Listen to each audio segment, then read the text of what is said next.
Masuknya nama Basuki Cahayapurnama atau Ahok dalam bursa calon bos ibu kota baru negara menuai beragam tanggapan baik pro dan juga kontra. Jika Presiden Joko Widodo menunjuk Ahok, artinya Ahok akan kembali ke gelanggang setelah melewati perjalanan yang cukup panjang pasca penahanan dirinya karena kasus penodaan agama. Apa kemudian plus dan minus Ahok jika memimpin lembaga pembentukan ibu kota? Benarkah Ahok memang dianggap anak emas istana sehingga kemudian selalu masuk dalam radar yang dipilih oleh Presiden Joko Widodo? Karena terakhir kemudian Ahok menjabat sebagai Komisaris Utama PT Pertamina. Kita akan bahas pada malam hari ini dengan narasumber yang sudah hadir di studio. Ada Bang Syahganda Nainggolan, Direktur Lembaga Kajian Sabang Merauke Institute. Selamat malam Bang Syahganda. Selamat malam. Kita bertemu lagi Bang. Selamat malam pemirsa semua. Ya, kita juga masih menanti Boni Hargens, Direktur Lembaga Pemilih Indonesia yang juga akan bergabung dalam diskusi kami pada malam hari ini. Saya tentu akan mulai dulu dari Bang Syahganda Nainggolan. Jadi begini Bang, ketika kemudian Presiden Joko Widodo ya menyebutkan nama 4 tadi kan, ada 4 nama calon bos baru CEO-nya gitu bahasa Presiden untuk ibu kota baru negara ini, ada satu nama Ahok di situ. Apa yang Anda tangkap ketika kemudian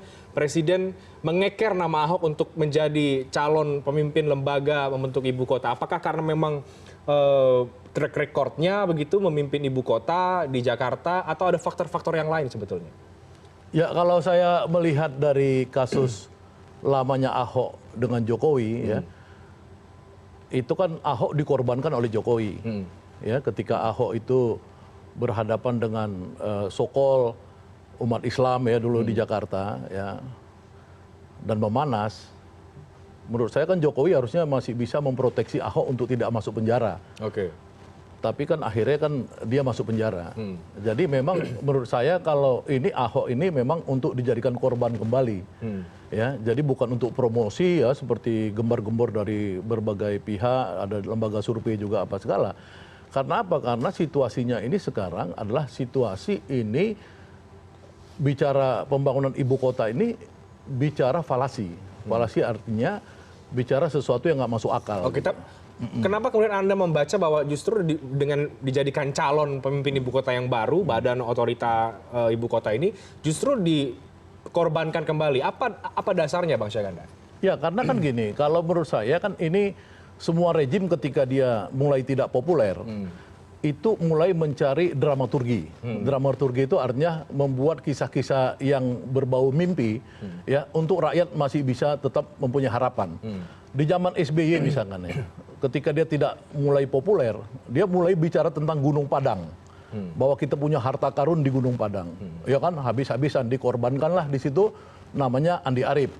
Ya kan, Andi Arief ributlah membuat mimpi-mimpi bahwa di Gunung Padang ada nanti harta-harta karun. Di zaman Megawati itu dikorbankan Menteri Agama, ada harta-harta karun di Batu Tulis. Ya kan, sampai orang mau menggali di Batu Tulis Bogor itu harta karun. Jadi memang ini semua permainan-permainan ketika tidak populer, ya ini harus tetap dibuat mimpinya, dreaming, mimpi. Nanti saya jelaskan kenapa mimpi ya.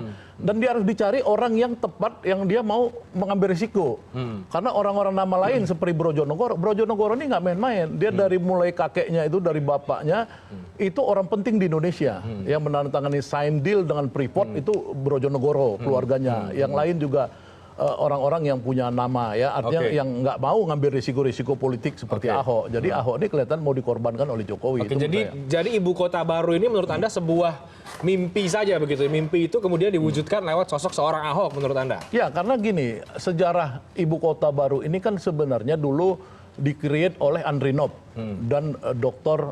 J. Hansa Siregar. Mereka punya kelompok visi 2035. Mereka mulai mengcoach Jokowi dari mulai Solo, ya. Nah, tapi ketika Andri Nob jadi kepala Bappenas, ya, dan bahkan waktu kampanye awal 2014 nggak ada itu ibu kota baru. Pada saat itu Jokowi paling populer di Indonesia, nggak ada tanding. Seandainya dia memang mau menggolkan ibu kota baru, itu harusnya pada saat itu. Pada saat 2019 itu pun tidak muncul di dalam janji kampanye Jokowi. Jokowi baru mengannounce itu, kalau bahasa main catur itu namanya langkah sampul. Tidak ada yang tahu, ya kan, baru mulai masuknya tanggal 16 Agustus. Ya kan, artinya ini kan misteri. Nah, 16 Agustus mungkin orang-orang masih ada mimpi supaya ada uang yang bisa diputar, aset di Jakarta dijual dan lain-lain. Tapi sekarang dengan taksiran 466 triliun rupiah, dan APBN hanya mampu menyediakan 19,2%, means that 89 triliun, ini kan udah mimpi. Oke, meskipun kan pemerintah sudah menyiapkan skema-skemanya sebetulnya kan antara pendanaan dari pemerintah dan juga dari pihak swasta. Ya, makanya saya jelaskan. Pertama, dari APBN itu adalah 89 triliun. Yang kedua dari swasta itu rencananya 129 triliun. Yang ketiga dari PPP. PPP itu kerjasama swasta dan pemerintah. Ya. Itu sisanya 250-an triliun. Nah, Anda bisa bayangkan ketika Suharto Manoarfa, Kepala Bappenas menyebutkan ada 8 negara yang siap untuk investasi. Itu pada bulan Januari dia ngomong. Antara lain apa? Antara lain Amerika. Yang kedua China. Yang ketiga Italia. Ya, yang keempat dan lain-lain. Kamu lihat semuanya itu kena virus corona sekarang. Ya. Nah, nggak ada uang mereka ini. Mereka udah panik game, ya tiba-tiba kita 8 negara mana.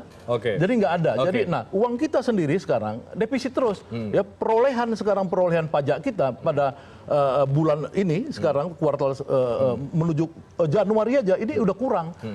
Penerimaan pajak kita, jadi nggak punya uang.